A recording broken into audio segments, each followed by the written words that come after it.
안녕하세요 구독자 여러분, 비즈니스워치 박수익 기자입니다. 오늘 녹화로 인사를 드립니다.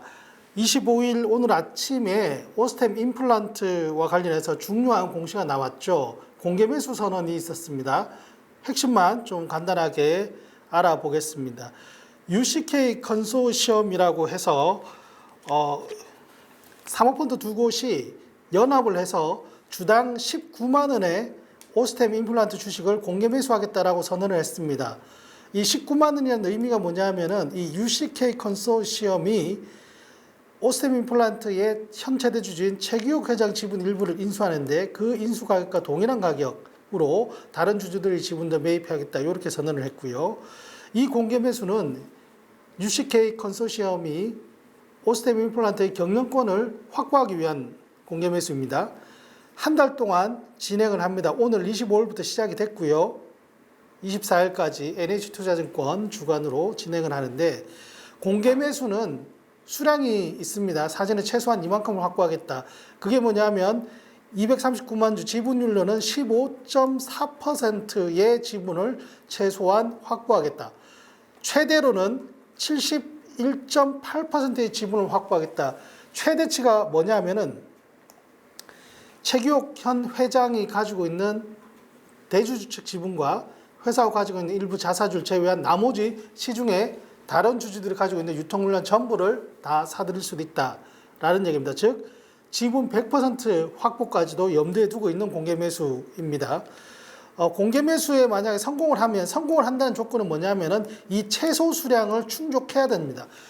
공개 매수라고 해서 이 주당 19만 원의 가격이 이렇게 19만 원의 가격이 있을 때 주가가 만약에 19만 원보다 높은 20만 원 이상에서 형성되고 있다면 이 공개 매수는 실패할 것입니다. 그래서 향후 한 달간의 주가 흐름이 중요한데 이 주가 흐름 등등 여러 가지 변수들을 종합해서 공개 매수가 성공한다. 즉 UCK 컨소시엄이 확보하고자 하는 최소 239만 주를 확보한다면 UCK 컨소시엄은 오스템 임플란트의 최대 주주, 즉 1대 주주가 됩니다. 어떤 식으로 1대 주주가 되냐면은 공개 매수 지분 최소 수량 15.4%의 지분을 확보하고 그리고 현 최대 주주인 최기욱 회장의 지분 중에 절반인 9.6%를 확보하고 이 조건과 함께 전환사채 콜옵션, 최기욱 회장이 가지고 있는 전환사채 콜옵션을 확보해서 주식으로 전환하면 역시 3.3%의 지분을 추가로 확보합니다. 그래서 최소 28%를 확보하면서 최대 주주가 되고 플러스 알파라고 제가 써놓은 건 뭐냐면은 최대치라고 들어가면은 70%가 넘는 지분을 확보하는 거죠. 이거는 공개 매수 신청이 얼마나 들어오냐에 따라서 어쨌든 공개 매수가 성공한다. 즉 최소 수량을 목표로 했던 최소 수량을 확보한다. 그러면 UCK 컨소시엄이 1대 주주가 되고 최기욱 회장은 이제 지분 절반을 팔고 남아서 2대 주주가 됩니다. 그래서 공동 경영을 하겠다 당분간 이러한 그림입니다. 자, 주주들께서 보셔야 하는 그 포인트 중에 중요한 게 공개 매수 성공과 실패가 있습니다.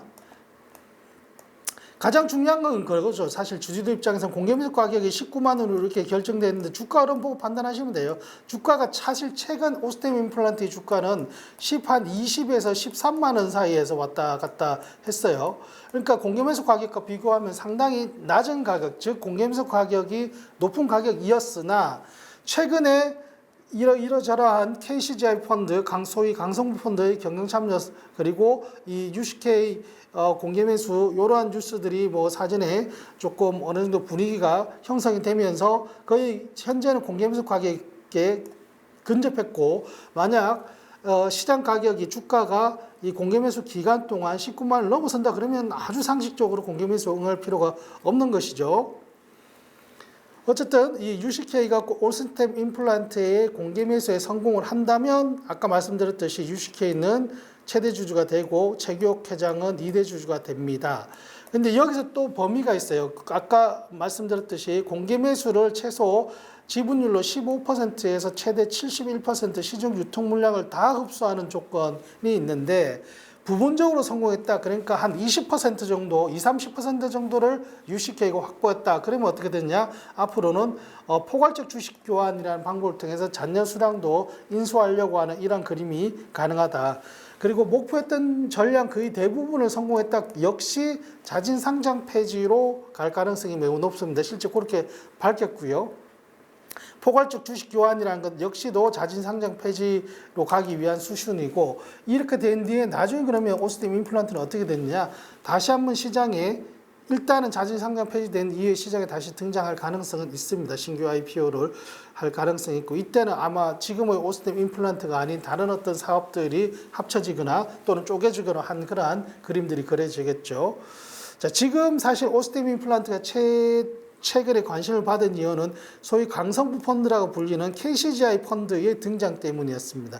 작년 말에 5.58%를 확보하면서 경영 창조를 선언했고, 설 연휴 직전인 지난 19일에 오스템 임플란트 최규옥 최대 주주 물러나라, 경영에 손 떼라, 그리고 독립적인 이사회 구성해라 라는 주주 서한을 전달하면서 올해 정기주총에서의 활약을 예고했지만, 바로 그 다음날 이 UCK와 최규옥 회장이 사실상 공동 경영 약정을 맺으면서 경영권을 넘기는 수준의 그러한 계약을 맺으면서 강성부 펀드는 만약 UCK 컨소시엄이 공개 매수에 성공하면서 최규옥 회장과 연합에 성공할 경우에는 강성부 펀드는 3대 주주로 위상이 약화됩니다. 그럼 어떻게 되느냐? 사실 강성부 펀드는 그래도 나쁠 것이 없는 게 평균 매수 단가가, 그러니까 강성부 펀드가 오스템 임플란트의 주식을 샀던 매수 단가가 주당 13만 원 정도밖에 안 됩니다. 그런데 공개 매수가가 UCK가 제안했던 공개 매수가가 19만 원이면 그냥 얘들은 뭐 주주가치 제고 이런 거 지배구조 거버넌스 개선 다 됐고, 본인들이 샀던 가격 13만 원에 샀던 거를 UCK 컨소시엄에 19만 원에 넘기면은 안전자리에서 50% 차익이 발생하기 때문에 사실 남는 장사예요. 어마어마하게 남는 장사예요. 그래서 뭐 상당수 모르겠어요. 주가 수준에 따라서 공개 매수에 응하지 않을까, 또는 공개 매수에 일단은 응하지 않았다가 나중에 다시 같은 가격으로 제한할 가능성이 높은 포괄적 주식 교환에 응하지 않을까, 뭐 이런 생각을 해봅니다. 일단 표면적으로는 강성부 펀드는 우리 같이 지배구조 개선하자, 뭐 이런 입장을 밝히긴 했습니다. 이거 액면 그대로 믿기는 사실 쉽지는 않을 것 같고요. 근데 또 하나의 변수가 있습니다. 이 UCK가 오스템 임플란트 공개 매수에 마냥 성공한다고 보장을 할 수가 없습니다. 공개 매수 가격으로 제시한 게 19만 원인데 주가가 19만 원 넘어서는 수준에서 거래돼 버리면 성공할 수가 없어요. 이때는 어떤 조건을 달았냐 하면, 자신들이 목표했던 최소 수량을 달성하지 못할 경우, 이 정도로 공개 매수에 응하는 수량이 들어오지 않으면 한 주도 매수하지 않겠다라고 이미 밝혔습니다. 이렇게 되면 어떻게 됐냐면, 나머지 부차적인 최규옥 회장 지분을 매수하거나 12 전환사채 콜옵션을 인수하는 계획도 전부 다 백지화됩니다. 없던 게 되는 거예요, 이 모든 게. 그렇게 되면 UCK는 오스템 임플란트에 발만 들여놨다가 다시 빠지고, 강성부 펀드가 계속해서 경영 참여 이슈를 장기적으로 끌고 가는 그런 그림으로 나타날 수가 있다는 점 말씀드립니다.